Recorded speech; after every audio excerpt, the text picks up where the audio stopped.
Alexandre Moranville-Ouellette. Il circule au travers de l'autoroute de l'information, sans dérapage ni accrochage. C'est le quiz de Jessica. Qu'est-ce que c'est ça? OK, on m'avait pas informé pantoute qu'on allait me faire un petit thème pour ce qui est habituellement, vous l'avez entendu, des belles voix d'ange qui le chantaient. Le quiz que Jessica Giroux, ma collègue ici à la mise en ligne, vient nous faire. Je suis rejoint également des équipes de recherche de Cube, c'est-à-dire ma collègue Cybèle Olivier et Florence Lamoureux, que vous entendez souvent ici à la tournée des Unes. Bonjour à vous tous, mesdames. Salut Alexandre. Bon, là, on me promettait un quiz qui allait me brasser l'intérieur, venir me chercher dans ma nostalgie la plus profonde. Qu'est-ce que c'est? Oui, bien aujourd'hui, on va prendre un bon gros coup de nostalgie et on va se replonger dans les génériques de nos émissions fétiches lorsqu'on était un petit peu plus jeunes. Alors ça, quand on était un peu plus jeune, pour ceux qui sont avec nous, attendez-vous pas à du fanfreluche, puis à des émissions là, peut-être là, de votre tendre jeunesse si vous avez un certain âge. On est dans la tranche, nous autres, là. Ouais, je te vois Jean-François, l'autre bord de la vitre qui se plaint. Écoute, on va pas écouter de ça ici. On est tous là en bas de 30 ans. On a écouté des affaires à Télétoon puis à Vrac TV. Ouais. Ça se peut que ce soit plus orienté pour une certaine génération, mais le quiz, lui, est orienté pour tous. Ah, ben merci de cet appel super inclusif. Justement, parlant d'inclusivité, on a appelé Cybèle Olivier et Florence Lamoureux à participer au quiz. Et au préalable, je vous ai demandé de déterminer des effets sonores qu'on va utiliser pour déterminer à qui le droit de parole revient, parce qu'on voudrait pas créer une cacophonie microphonique ce matin. Donc, le but est bien simple.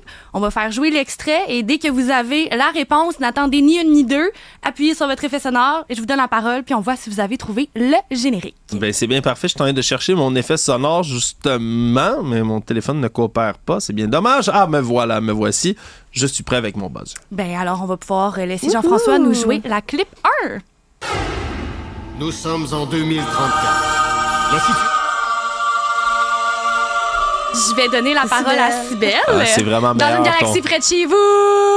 OK, yes. C'est un générique qui était immanquable. Je suis allé voir récemment, plus tôt cette année, c'était les 20 ans du premier film de Dans une galaxie près de chez vous. Il célébrait ça, il y avait une diffusion. Je peux vous jurer que je l'ai réécouté 20 ans plus tard, puis je le trouve encore plus drôle. Ce film-là. Il faudrait qu'on se remette dedans. Moi aussi, j'aimerais bien pouvoir le réécouter. C'est vrai, je l'avais pas vu ça quand ça avait passé, mais ça a tellement marqué. Moi, j'adorais ça. Puis, à mon âge, moi, j'ai 26 ans. Quand j'écoutais Une galaxie près de chez vous, c'était un peu plus vieux, le créneau à ce moment-là. Tu sais, c'était pas des émissions pour enfants, là. J'avais quand même l'impression d'être dans un show un peu plus adulte. Tu sais, il y avait des blagues un peu, tu sais, je sais pas comment dire, là, des bonnes blagues qu'il fallait comprendre un second degré. C'était vraiment drôle, puis je me sentais un peu plus adulte à l'écouter. Ma politique, des fois, moi, tu vois, c'est ce qui m'a surpris dans le film de Dans une galaxie près de chez vous. Tu sais, ils font un gag en disant qu'il faut poser une question à l'oracle, pour ceux qui s'en souviennent, puis il faut que ce soit une question claire, puis il se met à lire la question du référendum du Québec, qui est historiquement une des questions les moins claires ever. C'est drôle, là. Je réécoutais ça en adulte, puis je peux vous dire que j'avais encore plus de plaisir. Complètement détruite par les gaz carboniques des voitures, l'industrie chimique et le push-push en cacane. Voilà, fantastique.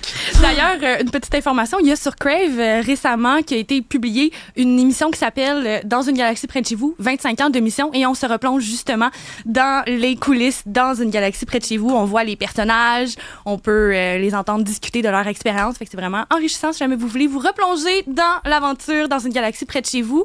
Et maintenant, n'attendons plus le clip 2, s'il vous plaît, Jean-François. Go, go, go!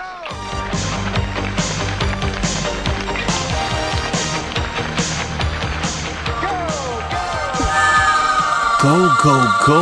Oui, Cybèle. Tu lancé compte? Ouais! Bravo! Ah, je suis pourri. Ah non, je l'ai pas pensé. C'était pour toi, celle-là, en plus, Mais Alex. je le sais, mais j'ai même pas été si grand fan que ça de lancer compte. Moi, j'ai annoncé à Jessica que j'étais certaine que j'allais perdre. Puis là, je suis en train de vous éclater. Ah, OK. ouais. Là, éclaté, on va se calmer. C'est 2-2, Alexandre. Ouais, c'est arrivé vite. Là. C'est pour ceux qui savent pas, on est compétitif à Cube.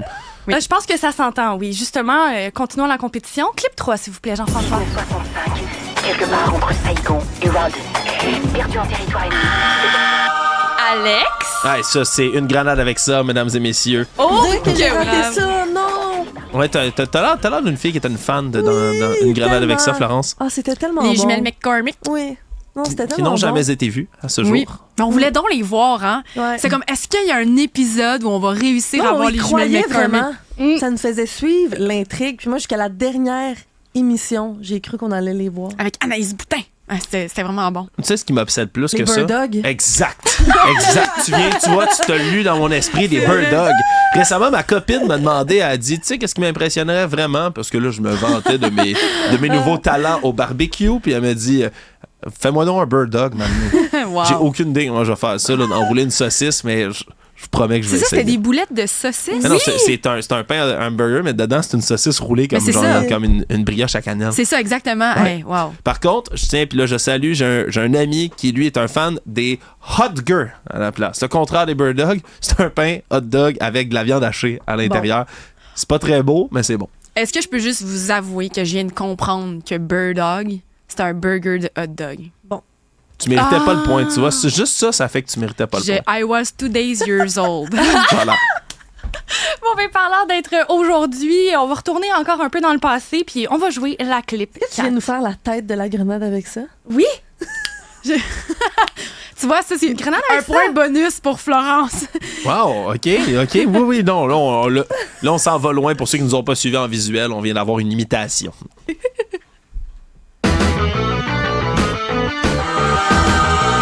Belle! Mais voyons. J'en ai assez de cet affreux décor, ces méchants changements. Oh mon Dieu, juste avec le riff de guitare, toi, t'as entendu ça. Oui. Sais-tu ce qui est drôle de ça? C'est que, mon Dieu, que c'était laid. C'était épouvantable. On s'excuse à toute l'équipe de mais c'est- Méchants non, mais Changements, c'est Stéphane affreux, Bellavance, mais c'est vrai. En plus, j'ai entendu une entrevue récemment de Stéphane Bellavance qui expliquait que quand il tournait Méchants Changements, il y avait juste une caméra. Donc là, ce qui se passait, c'est que, si on vous rappelle, en fait, c'est des jeunes qui trouvaient que leur chambre était laide, puis ils allaient à Méchants Changements, puis leur chambre devenait pire. Puis là, ils étaient devant la porte, puis ils devaient défoncer un papier pour rentrer l'autre bord, puis découvrir. Mais là, finalement, vu qu'il y avait juste une caméra, il faisait un plan en premier du kid, de l'enfant qui arrive pour défoncer sa porte. Fait que ça fait 3, 4. Puis là, il arrêtait ses mains. Là, après ça, il re-rentrait dans la chambre, il décollait le papier doucement. Là, le caméraman se mettait dans la chambre, puis après ça, il reproduisait, puis là, on voyait l'enfant rentrer. Fait que bref, on apprend maintenant Il y a l'envers jamais eu du décor. d'enfants qui ont pleuré en voyant leur chambre. Non, mais il y en pourtant. a qui ont eu l'air d'être comme... Mais mettons, fallait pas que tu dises à l'équipe de Méchants Changements que t'aimais quelque chose particulièrement. Tu sais, si tu disais que non. t'aimais les voitures, c'était fini. Ton lit était fait en voiture, t'avais des voitures partout, tu devais rouler sur des autos pour te rendre jusqu'à ta commode. vrai, ça? Non, c'était absurde. Là. Tu sais, il prenait un élément puis disait c'est ça que le jeune homme, on va le faire. Oh non, c'était magnifique. Là, tu vois, le Cybèle est en feu parce que là, je l'aurais pas eu aux notes de guitare. Mais Tu vois, là? elle l'a reconnu après 3 secondes. Si jamais il y en a qui ont encore leur chambre qui a été changée par Méchants Changements, envoyez-nous des photos sur la messagerie, s'il sur vous le plaît. courriel, s'il vous plaît. Cube@studio radio, je l'ai mal dit. Cube@studio et envoyez-nous tout ça, vos photos. On va tout de suite passer à la prochaine. On peut tout de suite passer à la clip 7. Jean-François. Le cœur a ses raisons, mesdames et messieurs. Ah, wow, Et voilà, ok, ça, ouais. c'est un immanquable. Chaque année, avec ma petite sœur, je les ai en DVD. On les réécoute tous, d'un bout à l'autre, de A à Z. C'est une série que je connais par cœur dans la vie, là. C'est celle-là. Je ris chaque fois. Il n'y a pas un gag que je trouve pas drôle dans cette série-là. Pour vrai, moi, ça vient me chercher, c'est viscéral. J'ai pas vraiment écouté. Ah! Non, c'est tellement bon. Abomination! Ah! Je sais c'est quoi, tu sais, j'ai écouté un petit peu, mais je Et- méritais pas le point d'aplomb. C'est tellement une brochette d'acteurs québécois fantastiques Oui. là, qui sont dans cette série-là. Ça n'a pas de bon sens. Marc Labrèche et Anne Dorval en tête qui sont, mais vraiment des malades dans cette série-là. Juste l'écouter puis écouter les bloopers, je pense que c'est une des choses là, les plus drôles à aller voir. Le bêtisier du cœur à ses raisons. Si vous avez jamais vu ça, mais que vous connaissez la série, c'est sur YouTube.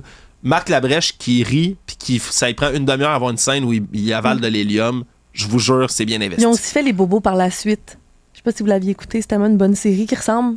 C'est un peu dans les mêmes genres où ils font Oui. des gags. Là, j'ai tellement adoré aussi. Ouais, C'est vrai qu'ils rejouent ensemble. Ça serait fantastique à voir, effectivement. Et même à ce jour encore, c'est toujours fantastique à regarder. Et parlant de quelque chose qui est assez fantastique à regarder, qu'on peut retrouver sur YouTube, mais que je ne sais pas si vous avez eu la chance de regarder, Jean-François, je te demanderai la clip 5, s'il te plaît.